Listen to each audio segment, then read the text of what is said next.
All right, welcome to Down to Dunk Wednesday edition. I am your host, Al Baby Cakes, joined today by Michele Berra. Now, Andrew is on his way to Las Vegas for NBA Wow. Summer League, which starts tomorrow. I will be heading out to Vegas for the first time ever tomorrow morning as well to join Andrew. We're going to do some special Down to Dunk pods. Some special. The only thing making them special is that we'll be there in person. We're not. Don't expect any guests. We'll try. Right now But you're don't expect. you're I mean, right now you set the expectations so high that it I has know. to be special. This is Well, the return of the Deborah Trivia Hour, something like that. I am gonna try to do something related to trivia for Slam and Jam. Okay. We'll So see if not that Deborah. works. Yeah, but yeah, it should be fun, and we're gonna talk a little bit about Salt Lake Summer League, but right before we went live, big news: Chet Holmgren, max rookie extension, reported by Shams.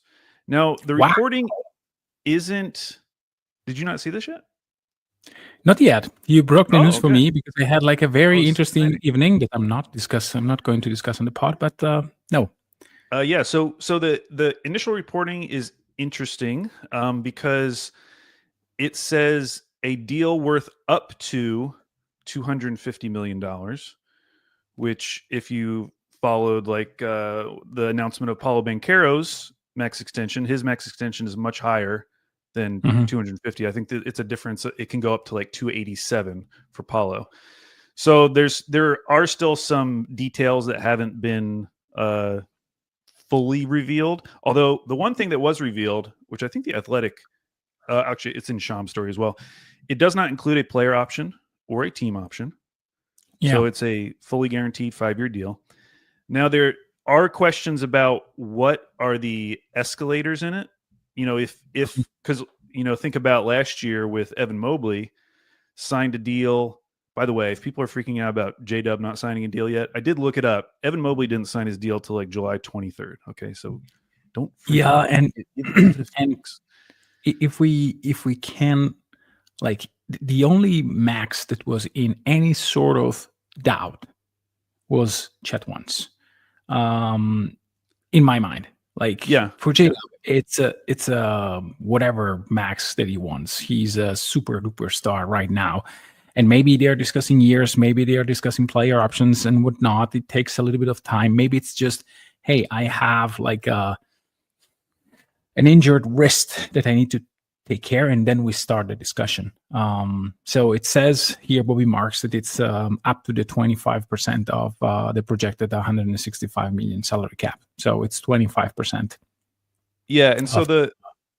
I've seen some of the discussion. I saw Stephen Dolan mention this, that the difference might be that the percent raises per year are lower Mhm. for Chet than they are for Paulo. And that's where the difference is coming from. Because it's possible, similar to Evan Mobley. I mean, it's not out of the realm of possibility that Chet could win Defensive Player of the Year next Yeah, year and have that similar escalator, assuming that escalator language is in his contract. But the thing I was mentioning about Evan Mobley, his originally was reported as 224, and now it's going to be like 274, I think, because he won Defensive Player of the Year this year. yeah, And the rules with that, with the Rose Rule, it's like you either have to make All NBA in your final season before it kicks in. You have to be, I think, an All-Star starter, or you have to win Mhm. Defensive Player of the Year, or you can do like you can get All-Star, not necessarily starter, for 2 years.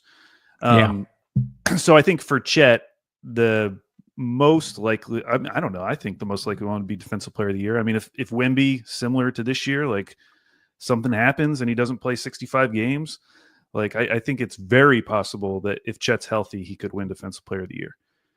yeah, yeah. It is possible. I mean, it's possible that he gets an All NBA nod. It's not the easiest, but it can happen. So it's, I mean, I would not bet on Chet winning MVP or something like that. It would be nice, but Oh, that's the not. other one. Yes, Yeah, MVP. That was it. because the Rose rule, he won MVP in 2011. Yeah, so it's like it can still happen. Again, to me, it was probably the most crucial extension for the Thunder because it's kind of a risky one in terms of health, but it's extremely important in terms of success. Because again, to me, if I look at the numbers of the playoffs, numbers of the regular season, number of the previous year playoffs and regular season, there is one number that almost never change, which is Chet impact on plus minus for the entire set of games that he played. And it's always positive. He had like a couple of bad games in the playoffs. I think Minnesota game 3, Indiana game 3 and 6. And then winning or losing, Chet was a huge positive because of the defense, because of the way in which he completely changes the geometry of the game. I'm not saying the dub is different. I'm saying that the impact of Chet and the situation in which Chet is makes an extension a little bit more tricky because you need to believe in the health in order to give him the max.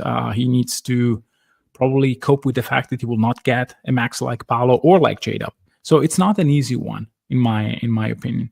And so to do it after a week of free agency and be done with it, and now you have only J-Dub, which again to me is just a matter of cleaning a few details. But it's going to be. I mean, he is again on pace to be one All-NBA guy for multiple seasons. So yeah, again, and that is straightforward from OKC standpoint, at least. And to those numbers, those on-off numbers, I do have them because obviously, anytime a rookie gets a rookie max extension deal, you see a flood of comments. Oh my gosh, that's so much money! He makes more money than Luka Doncic. What is going on?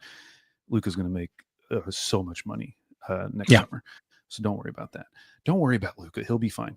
But Chet, just in the playoffs, okay? I'm just talking about the playoffs. A stretch of games that for some segment of Thunder fans, they felt like Chet, was underwhelming, wasn't as good as he should be. The net rating with Chet on the court during the playoffs, plus 11. The net rating with him off of the court, plus 2.8. The defensive rating with him on the court, 105, which is very close to like what they did for the regular season. Their defensive rating when he was off the court goes all the way up to 110. And it's not like their offense is falling off. No, their offense actually gets better when Chet was on the court during the playoffs, 113 to 116. Now, you might be out there saying, oh, yeah, but he gets to play with the MVP, Shai Gilgeous-Alexander. Okay, check this out. During the playoffs, Chet and Shai on the court, plus 11.7. Shai on the court, but Chet on the bench, OKC drops to a plus 0.68. They were basically neutral when it was just Shai on the court and not Chet. And then Chet by himself without Shai, only 71 minutes, but it was a plus 7. And you can look at it with J-Dub too. When those two guys were on the court together, plus 10.7. When it was just J-Dub and not Chet, OKC was actually negative in the playoffs, a minus 0.49. And when Chet was on the court without J-Dub, a plus 12.8. Like these stats show up again and again. And I think it's because people hyper focus on his offense. And in some respects for good reason, like he was bad offensively for most of the finals. But his defense, his rim defense in particular, is like one of the most valuable assets in the league. Like, I truly believe that. I think he is one of the best rim defenders in the league, and I think that rim defense is one of the most important assets, most important skills in the league. So I think Chet's rim defense is absolutely worth the money, even if he didn't develop further offensively, which I think he's going to do. Yeah, I mean, the easiest path for him to develop an offensive game that is better than this one is just shooting the basketball a little bit better than what he did, and a little bit more than what he did. This is, and again, the touch is there. I think that the legs are not there fully. Chet had like a very serious injury, and again, he restarted basically the preparation middle of the way. This can mess up a lot in terms of muscle strength, in terms of being back in coordinating with your body that feels maybe ages a little bit. It's hurting in the injured area, and you need to reconstruct part of the things that you do. It's similar to what J-Dub described for the wrist injury. I had to reconstruct my shot, which is not really reconstructing a shot. It's basically cutting off some type of shot that it takes and then concentrating in a few movements. It's not like, hey, I'm shooting left-handed. It's not that, but it's really moving in a different way in order to compensate for something that is not there, which is in J-Dub's case, the movement of the wrist, the full movement of the wrist. So, and it was apparent that it was not shooting the ball with the same ease. And with Chet, we saw it last year at the beginning of games and at the beginning of the season, the shot was with a lot of legs under it. And then after the game rolls, after the season rolls, then he starts to lose that kind of strength, that kind of power in his shot. I think that means that the physical part is essential for him. The fact that he needs to be managed in terms of minutes, and the fact that he needs to have like a very good off season when he can work on that. Because I remember rookie Chet, red shirt rookie Chet in Golden State, like nailing threes and sending a game to overtime with his shot. That player is still there. He didn't change his hands or anything. So I really think that the path for him being better, it's not like, hey, he needs to do 13 things better. He needs to just take a few more threes and a few more pick and pops. Maybe with guys like Topic that we will discuss a little bit later. Yeah, and as a reminder, before he got injured last season, those first, I think it was like 10 games or something like that, his averages were 18.2 points per game, 9.2 rebounds per game, 2.9 assists on 63% true shooting. Yeah. Like that player, I do believe, is still in there. And so if you want to, criticize the deal, or at least like be a little bit worried because of the potential for injury risk, I think that's fair. He's missed 50% of his games. There is insurance for that. But just in terms of him like being a part of the Thunder long term, like I get the injury argument. Like he has missed a lot of time. The thing that makes me feel better is that they were both freak accidents. With him slipping on the court, get that very rare Liz Frank injury, and then for him to fall on his hip in the way he did and to break that particular bone. Both of those are kind of freak accidents. They don't necessarily suggest some recurring injury, like a big man with a bad knee, like that. We've seen that story play out thousands of times in the NBA. So at least it's not that. It doesn't feel chronic, but he does need to stay healthy. The other thing, which you kind of mentioned, was J-Dub did publish a video on YouTube, 15-minute video detailing his injury. And just to kind of summarize it real quick, if you haven't seen it yet, though you should go watch it, he talked about how he did mess it up in that game against the Suns towards the end of the season. It was a play where he had the ball and Devin Booker, just kind of like after the whistle, trying to take it away from him, J-Dub holding on to it. And he said he heard like a tearing sound. Yeah, and it ended up being, what'd you say? Like paper. Yes, like paper, which that would be scary. And it ends up being this ligament that connects the two bones that sit kind of at the base of your hand, right above like where your arm bones come to your wrist.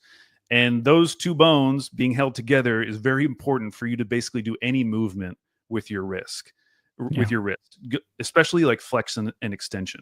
And so he talked about how he, as you mentioned, had to kind of rework his shot, where he was needing to learn how to use more of his fingertips because he just couldn't sit the ball in his palm fully extended as he normally would before taking a shot. Yeah. And the fact that he had to do that and kind of learn on the fly. I mean, he mentioned how he had that 9-day break between the end of the regular season, start of the playoffs, where he was just like trying to figure out a way he could work with this. And then he talks about how he had to get something close to 30 lidocaine injections throughout the playoffs, and how he said the Denver series was the most painful his wrist felt, and that they finally got in a good groove, Western Conference Finals, into the finals, where they were actually giving him his lidocaine shot 10 minutes prior to tip, with the idea being that, yes, it's going to be a little sore in the first quarter, but you're going to feel a lot better in like the third and fourth quarter. because they Yeah. previously, I guess, were doing it like an hour or something before tip. Yeah, before starting maybe warming up. Yeah, yeah. And so that was super interesting. I mean, big picture, just like really cool to get this level of detail about an injury, because I think even if you had heard like, oh, he had a torn ligament in his wrist, you don't like totally understand what that really means. I mean, he talked about how he couldn't sleep some nights because he just couldn't get comfortable. His hand Yeah. would swell up. He mentioned a kind of like a re-aggravation that he had in the Denver series, a similar play as the Booker play, but with Aaron Gordon ripping the ball away. And again, kind of like stretching that area. And it's just amazing, especially in light of like, some people still doing like the asterisk talk, realizing that Chet, still coming back from that injury, and then J-Dub having like a very legitimate injury to his shooting hand, and not dropping just 40. I know, not just make it. Like if he had just made it through the playoffs, that would have been impressive. But the Yeah. fact that as it felt like as the playoffs went on, we were feeling more and more confident in J-Dub while he was Yeah. dealing with this. So just just another feather in J-Dub's cap for that playoff run, because that is pretty incredible. Hearing, and you should go listen to watch the full video, because he gives a lot of details about what he went through. But any other thoughts on that? I think that a video like that, when you win a championship, that is an amazing video to put out, because it's like it's not searching for like adding something to the championship. It's just stating facts. But can you imagine how the same video could be seen if OKC somehow loses the title? I think that video doesn't come out, to be honest. But it's as from an information standpoint, that is, I mean, fantastic, because it's not just giving you everything that you need to know about how the workout, how the mind of a player works, how a team view this as, hey, let's do this 10 minutes, let's do this maybe a little bit earlier so that you can feel better the first 2 quarters, and then you go back to, no, let's do it right before, because then you get better later. So all these things puts the fan in such a deep view of what this is about, and so that is fantastic. It's just it's something that I think with OKC it's rare to get, but maybe with personalities like Shea and Dub right now, and the fact that the team is still opening a little bit more. I mean, just thinking about the interviews that Andrew was able to make with some players, the level of details that you can get in it's better and better by the day. But this video was just fantastic, and yeah, from a performance standpoint, I mean, he had some moments in the playoffs where he was just on fire.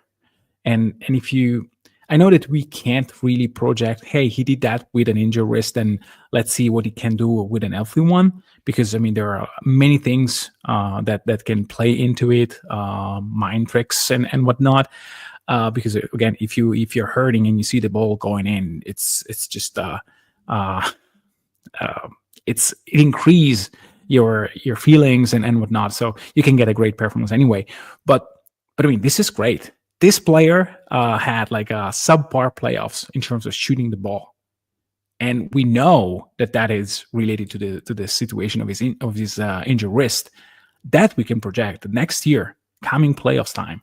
If you have like a J-Dub that shots 38, 39%, that is a completely different team. Denver cannot play zone if you have J-Dub shooting the ball like he can, and he couldn't get the shot up. I remember us discussing, I mean, I don't know if it was with you, but I'm sure I discussed it with Andrew, like, J-Dub is passing shots. Why is not taking them? It feels slow in taking shots. And those were the catch and shoot opportunities that J-Dub mentioned. Like, I couldn't get those shots up with consistency because it was just hurting like crazy. I had to take off the dribble once. So that is the part in my mind that says, oh, wow. Imagine if you have a J-Dub that can take 7 spot-up shots and maybe 2 off the dribble. That changes completely the way in which OKC can play against teams that zone out against them. And it also felt like at some point during that playoff run, I don't know if he had necessarily given up on his shot, but there was a shift at some point where he started being way more aggressive getting to the rim. Yeah. And especially in the finals started to get rewarded for it. I mean, he was getting to the line in consecutive games in ways that he just hasn't yet during his career. So if any of that translates over too, that's going to be pretty awesome. And it's just amazing that we're talking about this again, as you mentioned, coming off the title win, because if they had lost, maybe we don't get this video. We're going to hear about his surgery though. Sure. And it would have been very easy to, and legitimate to kind of chalk that up as like, man, this is just like another unlucky OKC injury at the worst time. Like it would have fallen right in line with that history. And so to not even have to deal with that aspect of it, where it's more just like a cool thing. Like, oh my gosh, I can't believe he did this with that injury. Like it's just going to become part of the legend rather than this, oh, woe is us type of thing, which has happened in the past. Okay. Another thing that happened. Okay. By the way, we're taking a big step down with this next news item. Okay. Those first two, big. Alex Dukas going to the Brisbane Bullets. Okay. He's going overseas to Australia. He's not going to be on the Thunder anymore. So that does open up a two-way spot. Now, Brandon Carlson is coming back on the two-way. I'm assuming Brooks Barnheiser will be a two-way, and then there should be one more. Has there been anyone in Summer League that you're like, that's the guy? We gotta get that guy in. No, there is a big man though that didn't play, I think, up to now. It's I'm gonna butcher his name, so I need to, while we speak, I need to search it. But up to now, is he already on the Thunder? Like Thunder's world? Yeah. He was an undrafted rookie, I think.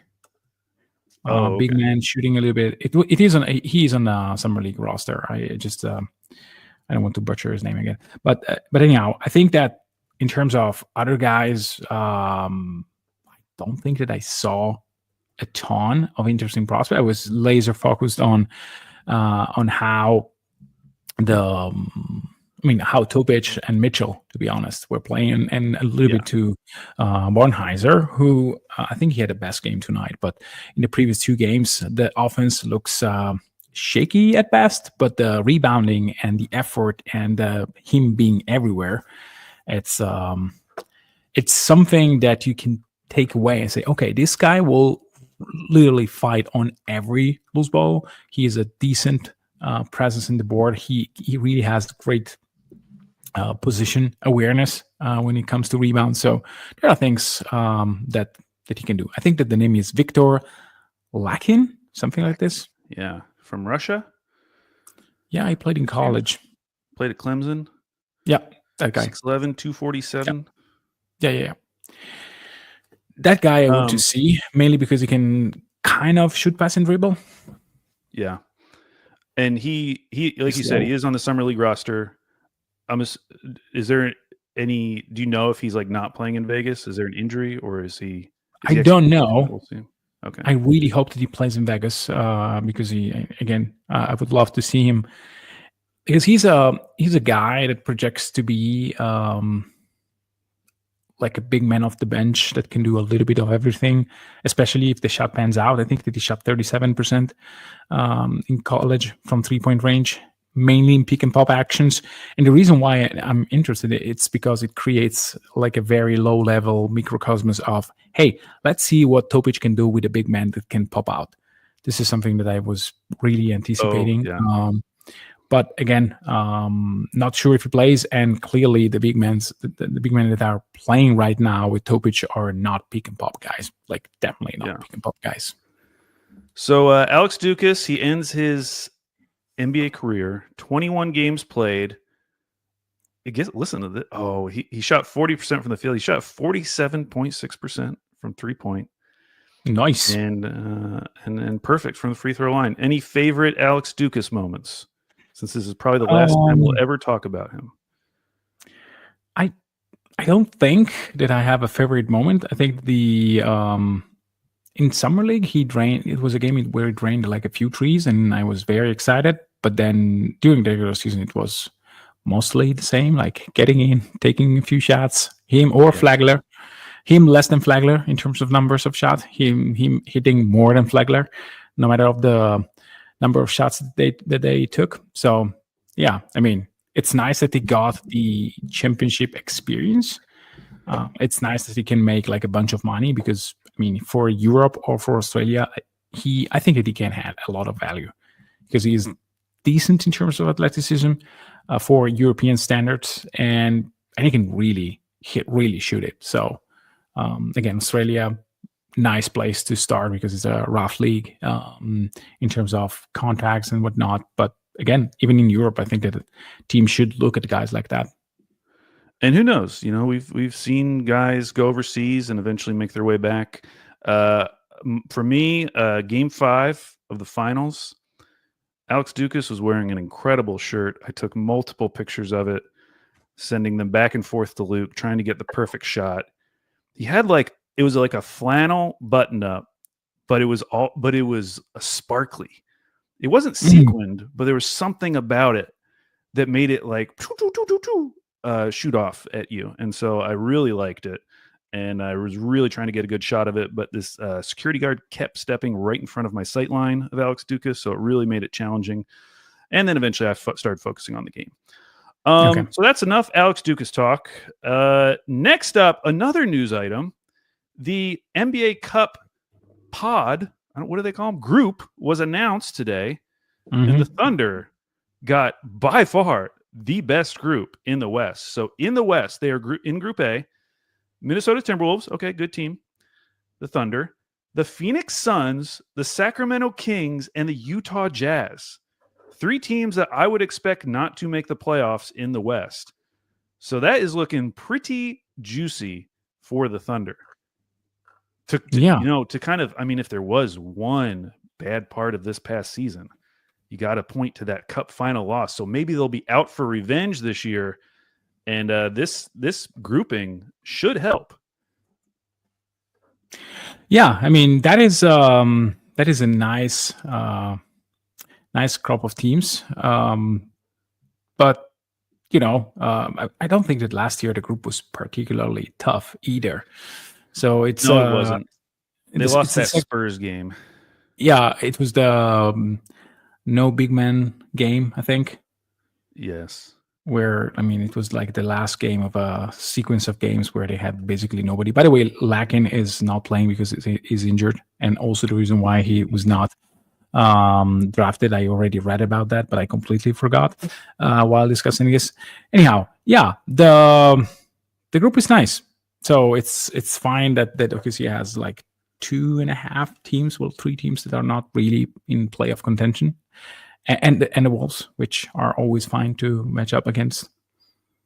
What do you think, by the way, about I think that you discussed the Wolves somewhere, and the fact that you still believe them, they are like okay, but not sure how okay. Was it you?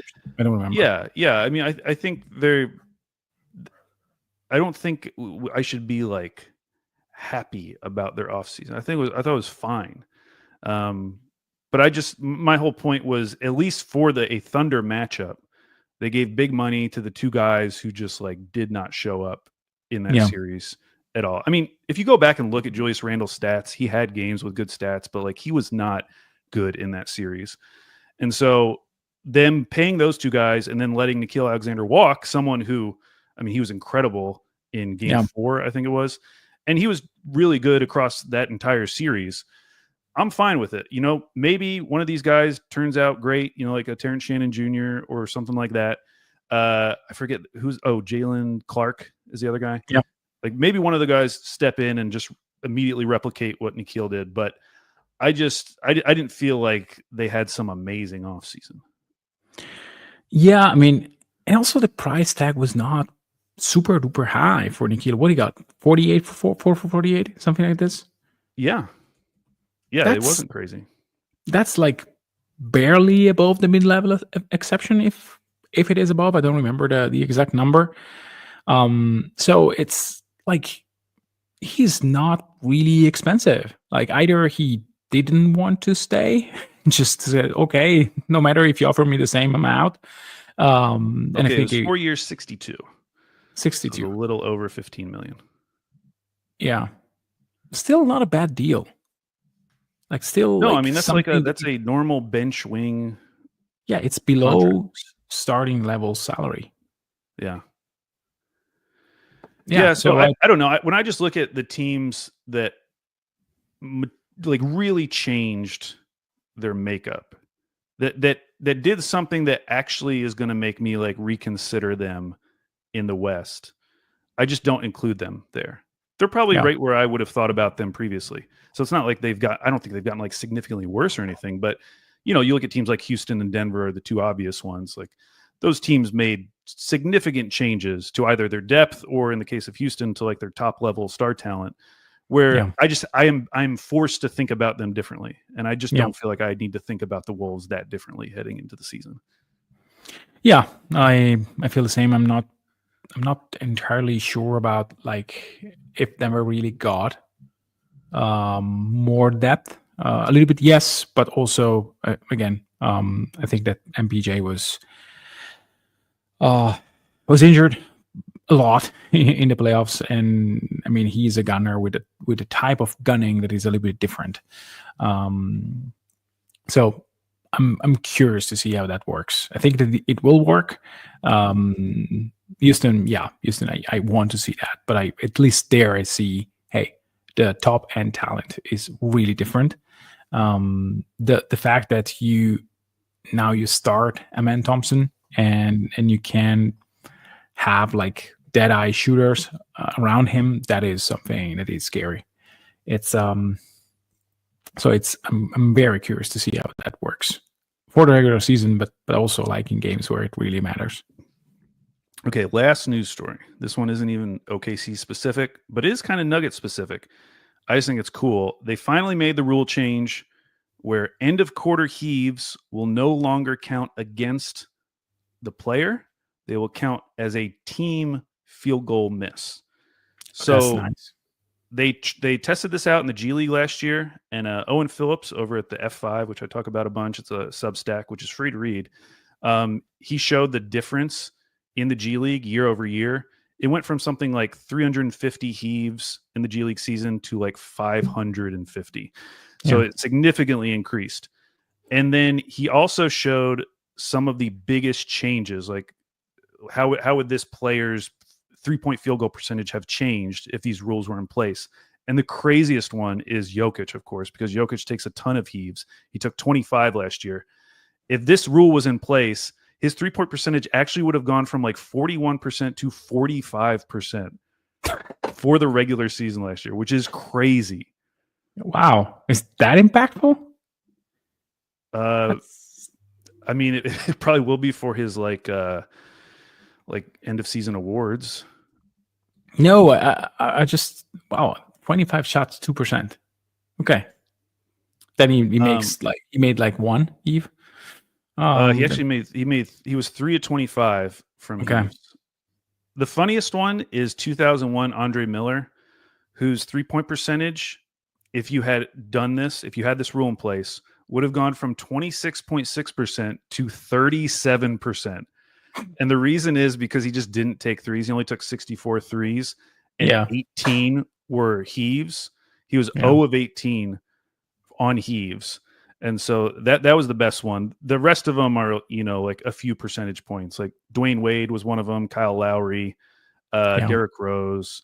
So those are the types of players we're talking about. Jokic is by far the most interesting because of all these guys I just mentioned, he had by far the highest volume of threes. So him going from like 41.7 to 45.1 is just pretty crazy. And he's probably going to shoot even more next season. It'll be fun though. I love heaves, and some of them go in. It doesn't. It doesn't make for a great television product if the guy just dribbles out. That is really not interesting and really not conducive to anything. Like, why do you want guys to just dribble out in the second quarter? That is, again, no point, no drama, no wow moment. The heave, if it goes in, great. If it doesn't, it's still from the crowd. Yeah, which exactly. I mean, better than just nothing. You create emotions, good or bad. We have an entire in-arena segment based around a fan trying to hit a heave. And it is so exciting. It has become a part of the OKC Thunder lore because of how many fans have hit it. So you're just increasing the number of those types of moments, which is great. Yeah. Okay, that's enough. That's a surprising number of news items, wouldn't you say? Yeah. Who knows if we get more while we are recording. I know it'd be fun to get the JDub extension or something. Okay, so that brings us to Summer League. So 3 games have been played, all in Salt Lake. I was a little disappointed that VJ didn't play in the Sixers game against the Thunder, and then Ace Bailey didn't play in the Jazz game against the Thunder. Kind of a bummer. But we did get 3 games of Thunder basketball. Now, the main guys we're looking at, Nikola Topic, AJ Mitchell, and Brooks Barnhizer. There is a full roster of players, though, and maybe one of those guys will end up getting that third two-way spot. But unless you have something to say about anyone else on the team, I was just going to focus on those 3. Yeah, let's start with Barnhizer, who by far has the best surname. It's just energetic one, and it pans out very well with the way in which he plays. I don't think that he's a refined defender, but he really tries there. He has like good enough athletic tools, very long arms, and I was mentioning before, like his positioning on rebounds and just he has a knack to get them. I think that alone can give him minutes in the league, because if you can grab and go and you are an energetic guy, he has a decent touch at the rim, I think, and the shooting has to be reworked substantially. He has an itch at the top. He's not like fluid. He's much better when he's in close range. I think the 3-point motion and isn't like he has to start working with Chip England and just reworking everything, because it's bad leg placement, bad motion to go into the upward part of the shot, and just the hitch at the top is not good. When he takes like off the dribble shot from close range, it's better. So that is a good like at least it's something to work with. But anyhow, I mean, you don't expect a second round pick to be anything. I think that he has tools to do something, because it's very specific tools that can keep him on the floor. So that part, to me, it's at least interesting. And this is obvious with the other 2 guys, but I would include Brooks in this, which is that, like, watching him play, I feel like all 3 of these guys can dribble, and all 3 of these guys can pass. Now, they cannot all 3 shoot, and that is definitely going to be something with Brooks. The thing that I found interesting about Brooks is his listed weight is 230, but watching him play, like, I feel like he has, like, he could add more weight onto his frame. Like, he doesn't look huge, but he has a really good frame. Yeah. He has like a strong build, heavy frame. Yeah. He's already built.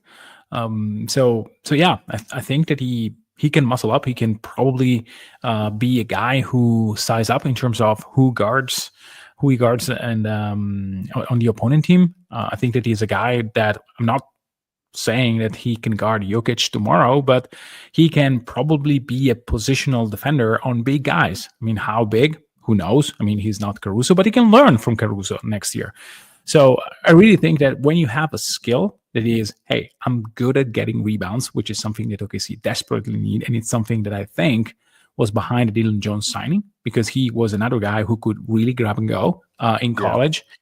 And he can do it, but Barnhizer, Brooks can do it on against like NBA type wings and big men. He was really at ease in grabbing rebounds in summer league, and as you mentioned, he can dribble and pass. Now he's not a shooter. He can probably play in transition, and if you have that, then probably Mark Degnan will find minutes for you somehow. Then, of course, if the shot doesn't evolve, then he's going to be probably unplayable, like all wings that don't shoot for real and are not like elite defender. So either he becomes an elite defender, then maybe. But with a team like OKC, I don't think that if you don't develop like a shot, even a set shot, it doesn't have to be an off the dribble shot, that is decent enough, then it's hard. But again, at least you have a path to go in the league, which most guys in summer league don't have. Yeah. So next up, let's go AJ Mitchell. AJ has kind of been the star of the Thunder through 3 games in Salt Lake City. Been generally good in all games, but I thought his most recent game against Utah was really nice. He started off extremely hot in that game. And they actually were down, not that any of this matters, but they were down like 16 in the fourth and actually came back and briefly held the lead before losing to the Jazz. The Jazz, who basically were playing their real roster, which I thought was cool. Like their starting lineup was a lineup that I could imagine seeing on the court this year. Because it was like Collier, Filipowski, Cody Williams, Elijah Millsap, and Walter Clayton Jr. It was like, that might be a lineup for the Jazz this season. But yeah, AJ has just been so impressive. He just looks like a pro, and everyone talks about the second year guys who like they're too good for summer league. We saw it with J-Dub last year. I feel that way about AJ, but it's so cool because he was a second round pick. Like he played under 600 minutes last year in the NBA. And to see him come out in summer league and just like obviously be the best player on the court in most of these games has been really cool. And getting to see him play make, kind of be like the lead ball handler on a lot of these possessions. He's not the passer that Topic is, but he's always making the right reads. And he actually did have a few highlight passes, I would say. There was one in particular where I think he got doubled at the top and just like whipped it over his head to a big who was under the basket. So I've been really impressed with him. You go back. Against feeling? Yeah. I think so. But you go back and look at his rookie stats. I mean, he's already like a really good efficiency guard. And so the idea that that's just his role is probably just going to keep expanding with the Thunder. But the fact that he has that base level of efficiency in the NBA already, like can already make outside shots. I thought he showed a lot on his drives during the season and also in these 3 games in Summer League. He's just a really exciting player because you start thinking about like, where could this go? And I start thinking about like, guys like Derek White or something, not necessarily that exact player, but just could he get to that level of role player as his absolute ceiling, where he's just the super valuable guy that everyone wants on their team. He's not making max money, but he's just like doing everything you need him to do, and he's not really taking anything off of the court. I think that the allure with AJ is that the shot looks great. I think he was very efficient last year, but on a lower volume.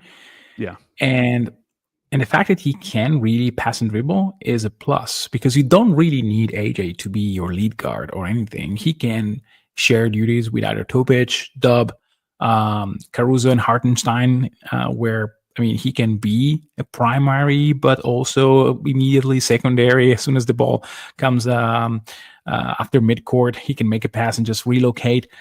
I know that I'm boring and I'm always talking about the shooting aspect, but this is what like NBA has shown us for the past 10 years. If you are a threat from 3 and you can add stuff off the dribble, then you are valuable. And if you are better defense than your baseline Isaiah Joe, then I think that AJ has a path to get minutes over a guy like Isaiah Joe, which, he has like a nice contract. He's definitely movable. If by mid of next season, AJ is taking 4 threes per game and nailing 40% of them, I would not be surprised if he's a guy that takes not Topic's minute, but more in the Isaiah Joe / Wiggins kind of role, where he plays kind of sidekick of Shea in those all shooting lineups because he can do it. And if you don't close out, or if you close out too hard, then he has an answer for that. Because again, the set shooting is, I think, reliable and beautiful in terms of motion. And if you close hard, but not on time, he can really beat you. And the fact that in Summer League, we saw him just having some finishes at the rim with like strength, which is something that was lacking in the first days of his NBA career. If he can replicate that, which is a big if, I know, against normal NBA defenders, then that is a player that will play for OKC and will play a lot. Because again, threes and being able to put pressure at the rim from the dribble, those are just the principles of OKC offense. And again, defensively, he's not Dort, he's not Caruso, he's not even Wiggins. But if he can be slightly stronger than Isaiah Joe, then I think that there are minutes for him right there to be taken. And again, I hope that Isaiah Joe doesn't allow that, because it means that he can get better as well. But again, having options in that shooting guard / guard role, it's going to matter a lot for OKC next season.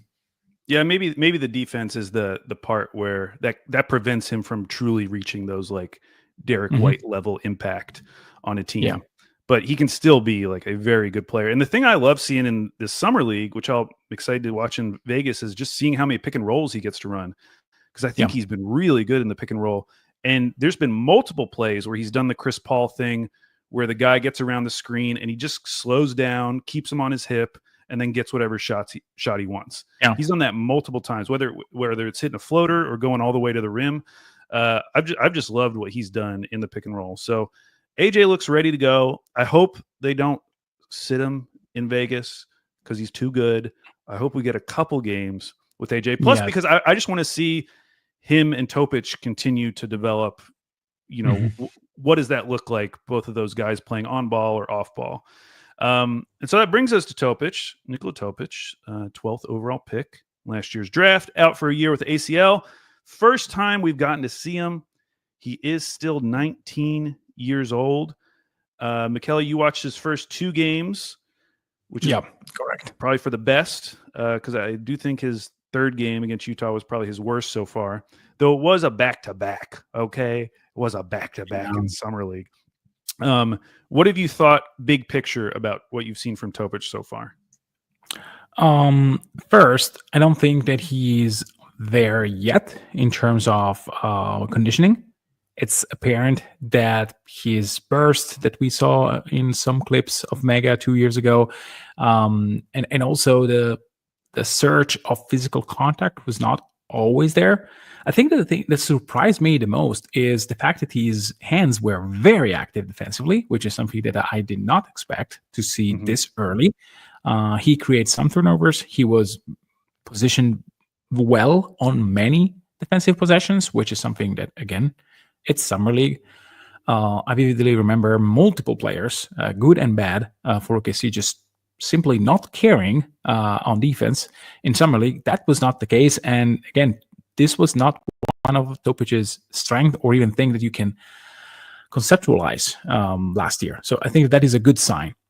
In terms of organizing the offense, I think that the heavy turnovers were a byproduct of not being very, I think, up to speed in terms of playing a 5 against 5 in a physical NBA kind of play, and also the fact that he has to get hold of the geometry of this game, because it's not similar to what he had in the Adriatic League. So I think that it will take time, but the fact that he has some reads that make me just pause, say, wow, that is something that nobody in the second unit for OKC can run, or just nobody can run it in OKC. Some like passes that are just no-look passes that sometimes shade us. So he has some elite passing chops, and the fact that he is wanting to get to his threes, I think that, again, the percentage are horrible. I think he is like 2 out of 15 or something like this.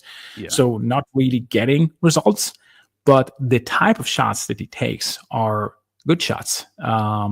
Shots to the guy that wants to take threes in order to open the pick and roll. Because, I mean, guys are going behind in terms of screen coverage. They are dropping, and he's immediately taking threes, which it's something that he probably trusts. I remember Chet Holmgren being in Vegas, being just too reliant on his dribble. But you could see that this was something that he was searching to develop. And I think that the off-the-dribble shot is something that Topic is trying to develop and to get a hold of. And so I'm really curious to see what the numbers are. I don't expect Topic to be a player that will change the outlook of the season for OKC. But I think that we will start seeing something this year. Will that materialize into a prominent role or a stable role? I don't know. But there are things that I can see him doing that are extremely valuable for OKC, especially if the shots goes in a little bit more. Yeah. I mean, the thing that jumped out for me was his driving game, which is something that everyone had talked about him as a prospect. But the idea of him stringing together different moves in a single drive, like he's not a straight line driver at all. No. He is much more like Shea, like bouncing all over the court. And guy. Yeah, and the best highlights probably so far from Summer League was during that Memphis game where I forget who he took off the dribble, but used like multiple moves to get to the rim and had a great layup off the glass. I was just really impressed with his just overall driving game, how much variation there is in it, how confident he already appeared in it. And then at least through those first two games, again, the third game wasn't great, but his ability to both get to the rim and also get to the line. I mean, it seems like maybe it's just Summer League. I actually don't remember what his stats were as a prospect in terms of getting to the line, but it looked like he already had that ability, which is exciting. Because it was okay. No, go ahead. Well, I was just saying, like, we know as Thunder fans, like it feels like even the players who end up becoming good at getting to the line, it takes them so long. Like J-Dub, like his rookie season, we were talking about, oh man, if he could just get to the line. Sabonis is like the classic example. But I'm just excited to see if that translates, because it feels like his drive game is already translating in Summer League. And so what is that going to look like against full NBA competition? Now, the downside, you mentioned a lot with the shooting. You know, there's a ton of turnovers as well. And some of that, at least in the Memphis game, like he had to go up against Jalen Wells in his first Summer League game after all this time off. Welcome to the league. I know, and it's a good test. You know, they got him into some bad turnovers. Like a lot of his turnovers weren't even like bad passes, which is more what I was expecting. Like him just trying crazy passes. It was more like him running into two guys, just like not realizing that two guys were converging on him and then losing the ball. You know, people who are worried about his stats, I did look up Trae Young's stats just as a point of reference. In Summer League, in his first three games, in Trae Young's first three games in Salt Lake, he shot 26% from the field and 12% from three. So if you're only box score watching and you're down on Topic, don't worry about it. It'll be fine. I'm excited to see him in Vegas. I do still have this like nagging feeling in the back of my head, and maybe you can help answer this, but like based on what you've seen and just what you know about him as a prospect, are you any more confident that he'll be able to fit into the Thunder long-term than Giddey? Because that archetype, the big high IQ passing guard who can't really shoot, or at least has questionable shooting. I mean, Giddey did shoot it well this last year. And, you know, questionable defense. Like, I understand fans who are like, yeah, even if I like some of these things, like, why is this player going to work when it was clear at a certain point that Giddey just wasn't going to work? Like, what are some of the differentiators for you? First, he was a good free throw shooter in Adriatic League. He was playing 30 minutes and taking almost 5, which is not bad, and making those at a very high clip, like 86% in ABA with Mega, and in 2 games, which is not a great sample size.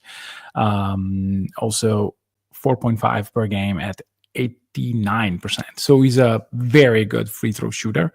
And the touch is there, which is very different from Giddey, I think. The touch that he has, the fact that he can take pull-ups with ease, and they look not clanky, they clank out for sure. But the motion, if you look at Barnheiser shooting, he's probably better in terms of percentage than Topic. But if you look Topic's shot, it's a different shot. That is a shot that I believe on. And then I really think that with Giddey could work with OKC with certain kind of shooting. The point is, Caruso works so much better that it's not even a question. So I think that it depends on the role that a certain player wants. If you think about a playmaker like Giddy with a 15 minutes role, with certain kind of units, with no closing jobs and whatsoever, then it probably can work and probably can also maximize some of the second unit in terms of shooting because of his passing. If you have to start him, if you have to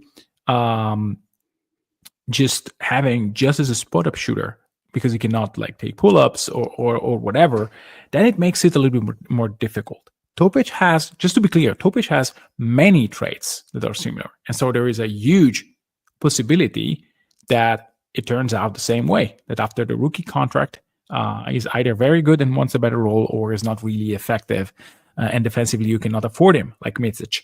So we have a blueprint of those units with Mitsic, sometimes with Giddy, that when the shots goes in at a decent rate, then those units can really play in sync because you have a point guard that put pressure at the rim, and Topic can really do that, which is different from Giddy because, again, Giddy was mostly floating and just taking guys with the first step, and if it doesn't work the first step, then it will not work. With Topic, as you mentioned, there is a lot more. There is the first step, and then the counter move, and then the counter to the counter, and then many ways to get the rim, which, again, in a very small amount of games in the Adriatic League, that worked in terms of being efficient at the rim.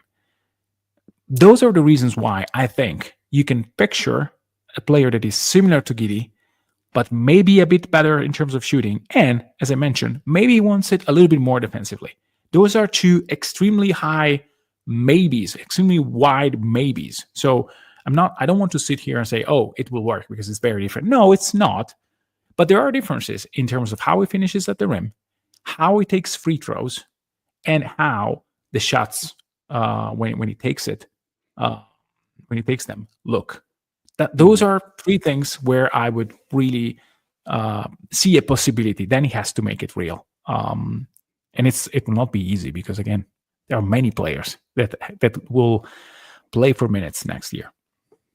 Yeah, and the last thing I would say, especially as you're watching him in Vegas, is, man, it would be cool if Sorber was playing, or just like one or two NBA level bigs, because he has had some passes that have been awesome that have just not gone anywhere. Like he had one pocket pass to a big off of a roll that was perfect, and the big just fumbled it. I don't even remember which big it was, but we're taking it, waiting for no reason, and then going up and making a mess instead of, hey, I can get up immediately and make an alley-oop out of this. Yeah. So I definitely I don't think we're seeing like the full possibilities of Topic because of who he's playing with. So, I think we'll start seeing that in the preseason, hopefully, when he starts to get playing with these other Thunder players, who a lot of them are great play finishers. I think he's going to set up players really well. And that could be a huge difference in that second unit, who, as we've talked about, can be good, but oftentimes will look stuck in the mud and it's not clear where they're going to get their points from. Having someone like Topic could potentially open things up just because of how well, I mean, he was throwing guys wide open in some of these games, especially in the corners. Imagine Dub being on the receiving end of some of those passes, because the problem of the second unit is who's going to create for Dub? Shea doesn't need creating for himself. Dub, I think, excels in stuff that he can self-create, but also in getting wide open threes, which is something that he can get with Shea. He doesn't have anybody that really sets him up. And that, I think, is where Topic, or a better version of AJ Mitchell, by the way, can make it work. Yeah. Okay, so final thing before we leave is I'm going to rank the top 5 Summer League teams that I'm excited to watch when I go to Las Vegas tomorrow. This is my personal ranking, Michele. You're welcome to comment on it, but this is my personal ranking. This is the way I feel going in. When I'm looking at the schedule, these are the teams I'm going to be circling. And this one right off the top might surprise you. Honorable mention, Dallas Mavericks. Don't even make my top 5. Yes, they have Okay. Cooper Flagg. Yes, he'll probably have the biggest of attendance for his game. But I already know he's good. I know that he's going to translate. I don't know. This isn't like Zion for me. Like I really wanted to see Zion in Summer League just to see what it looks like. I don't necessarily feel that same with Cooper. I just kind of want to see him in the NBA. Like I know it's going to work. He'll look great, but I don't need to be there. But I will. Seems a little bit extreme to say. Yeah, I don't. It will be exciting. So I think that you will go back and say, "Oh, maybe I should have been a little bit more excited about that." We'll see. Yeah. Number 5, the Spurs, mainly because of Dylan Harper. Now, the difference between, for me, Cooper Flagg and Dylan Harper is I just didn't get to see Dylan Harper a ton. And I just have more questions about what is he going to look like in San Antonio. Now, maybe I won't get to see it because he's probably going to play on ball all the time. And I really just want to see like what does he look like off ball. But I just didn't get to watch a lot of him. So that is why I'm putting him there as my, is he definitely going to play? I think so. I heard someone talking about, because he did not play in Utah. Yeah. Let's see. Injury update. 3 hours ago. Oh, by the way, Shams did say in his story on the Chet extension that there is momentum for J-Dub's extension. So, let's get one every week so that we have something to talk about in a widespread scheme, so that we don't really concentrate in a week. Okay, so it says Dylan Harper, he has a minor groin injury. He did miss the first 3 Summer League games, but he could make his debut soon. So they have not ruled him out or anything. Next up, number 4, the Charlotte Hornets. This is one of the teams where they just have a lot of guys. Con Knipple, a guy I really liked for the Thunder. Liam McNeely, a guy who we just heard linked to the Thunder a lot. Yeah. They got Kalkbrenner, and then I just want to see what's going on with Tijon Saloon, year 2. He seems like the classic like year 2 guy who doesn't look good in Summer League. But who knows? Who knows? Hey. And I just want to see it. Number 3 for me, the New Orleans Pelicans. 2-for-1 special here. Jeremiah Fears and Derek Queen. I mean, that's 2 lottery picks. That's exciting in and of itself. Yves Missy is also playing, which I don't really care about. But Fears and Queen, although actually I will say having Missy there, you get like a real front court pairing with him and Queen, and another pick and roll partner with Jeremiah Fears. So, maybe Fears will be set up for success. He seems like the type of guy who could have a really good Summer League. Yeah. We'll see. Derek Queen, honestly, might be a better pick though. Just a quick question.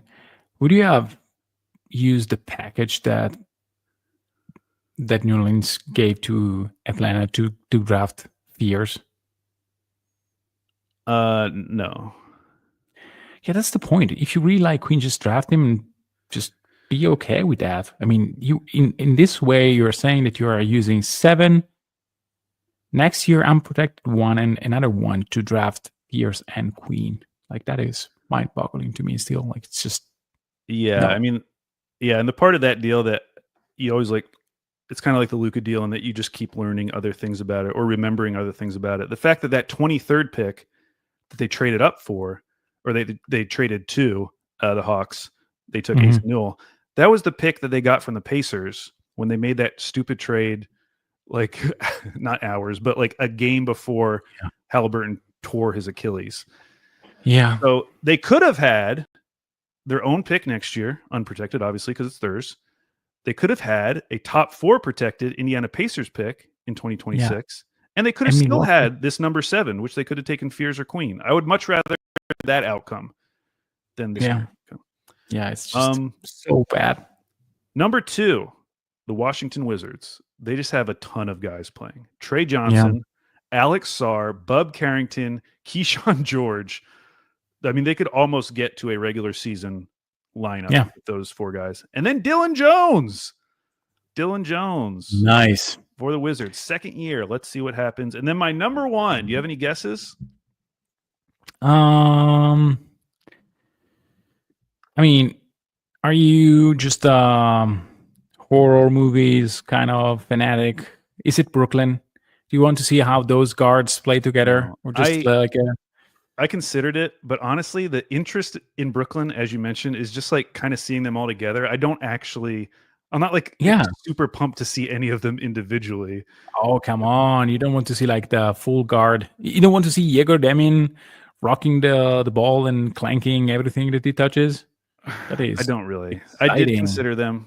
I considered Okay. Utah as well because they have Ace and then they have just every young guy. But I already saw them. No, my number one, the Portland Trailblazers, because I am Okay. dying to see Hansen Young. He's the I, only I was prospect where close.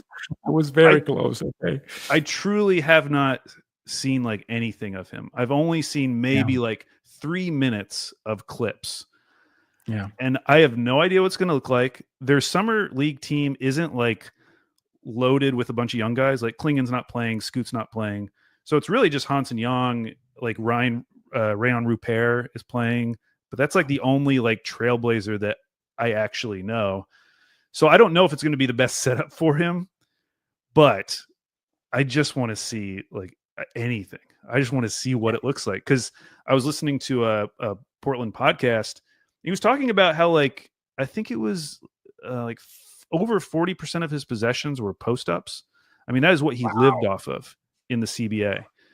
Yeah. And so what is that going to look like in the league, but also in summer league? Like, are they going to run him in the post, or are they going to like try different stuff with him?